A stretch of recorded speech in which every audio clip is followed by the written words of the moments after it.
Nos estamos refiriendo al mito de Pachacuti, uno de los reyes incas se llamaba con este nombre, y se refiere a que cada 500 años o cada un tanto ciclo viene la catástrofe, el derrumbe total de la sociedad para volver a renacer. Y esto es muy importante porque el pensamiento incaico, el pensamiento de los pueblos primitivos latinoamericanos es cíclico, no es horizontal.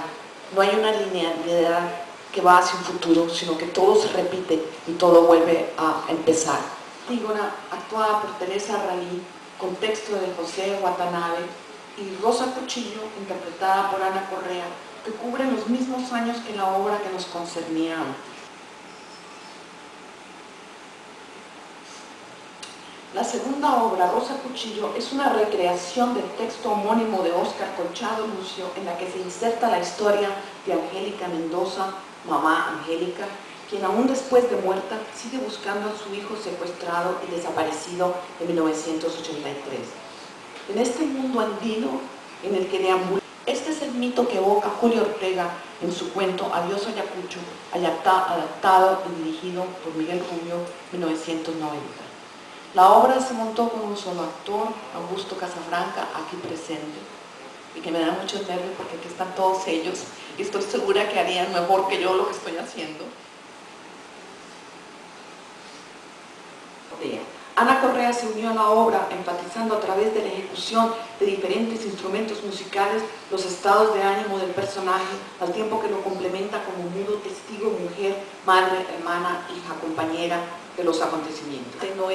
No es saber para dónde vamos, sino sabemos que podemos llegar.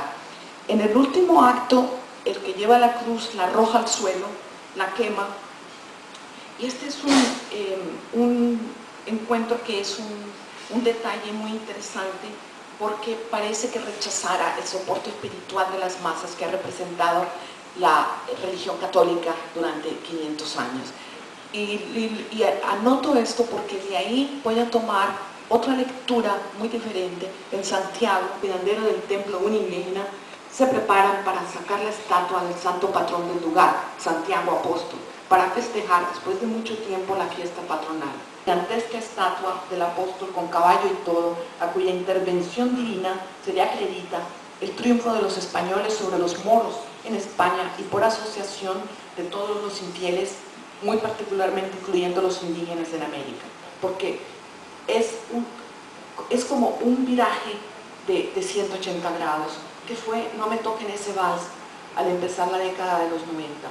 Los personajes Amanda y Abelardo regresan en espíritu a lo que aparentemente fuera el escenario de los mejores momentos de su vida, un café en ruinas en el que representaban un repertorio de canciones populares. Una estática, por cierto, ella, representada por Rebeca Rani, aquí presente, está supeditada a una silla de ruedas y él, parapetado detrás de los tambores y batería, representado por Julián Vargas.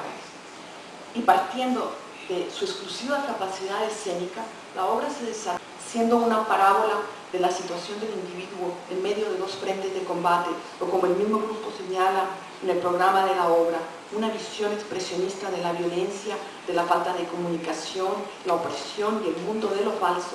La pieza representa una ruptura en la trayectoria de un discurso modernista elaborado a lo largo de 20 años, con el que participaron con la mira puesta en la lucha de las clases para alcanzar mejoras sociales. Que la palabra es un acto del cuerpo, lo que no pasaba antes, cuando el contenido se concentraba en la acción casi épica de todos los personajes, actores en escena, cual vehículo de un mensaje que se trataba de transmitir. La oportunidad de ver aquí y sin título, ambas creación colectiva y de nuevo bajo la dirección de Miguel Rubio.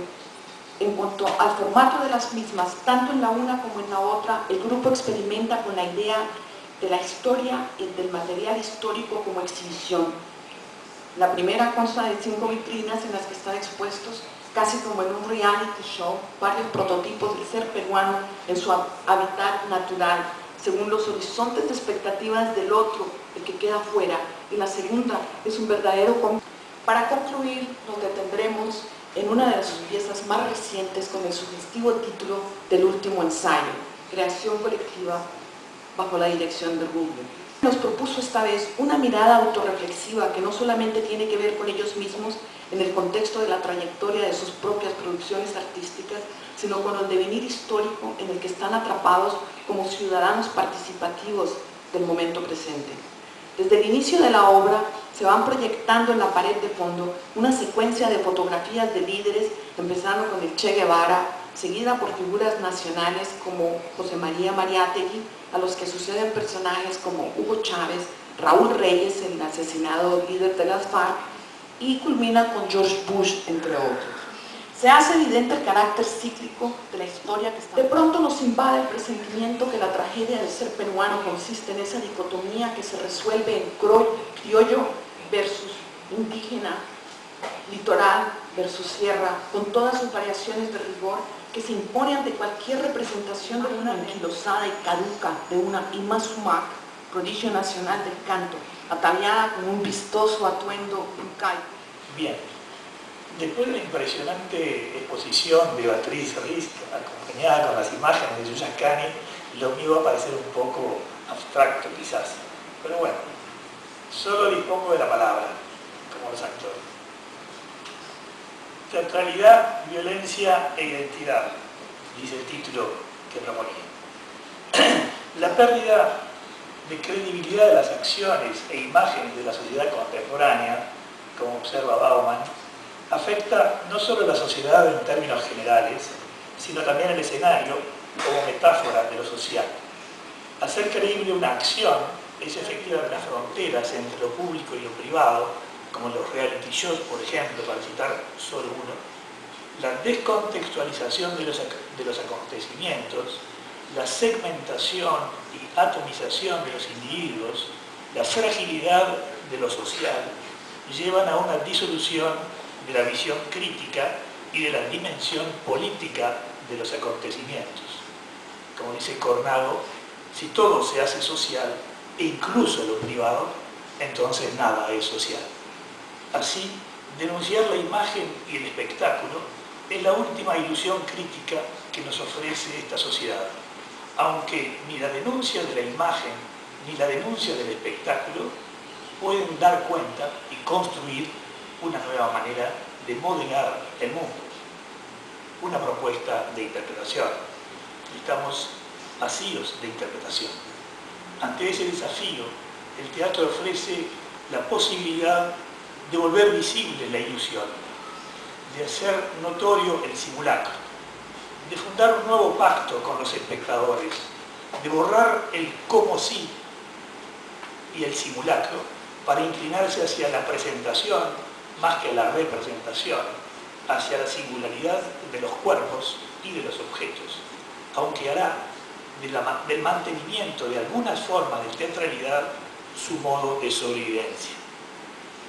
Rodrigo García cocina, tiende la mesa y come en escena, como intento de presentificar lo real. Pero todo ocurre en un escenario, o en algo que funciona como escenario. En la medida en que se espectaculariza el mundo contemporáneo y los horrores que nos transmiten los más media, en sustitución de la información y la contextualización, aparecen las exageraciones y el horror queda banalizado. El cine catástrofe se vuelve igual que el informativo catástrofe, y el televidente puede hacer zapping ante las imágenes más terribles y dolorosas del noticiero de la televisión, como si se tratara de un mal programa, o quedar atrapado por la espectacularización del horror que lo atrae.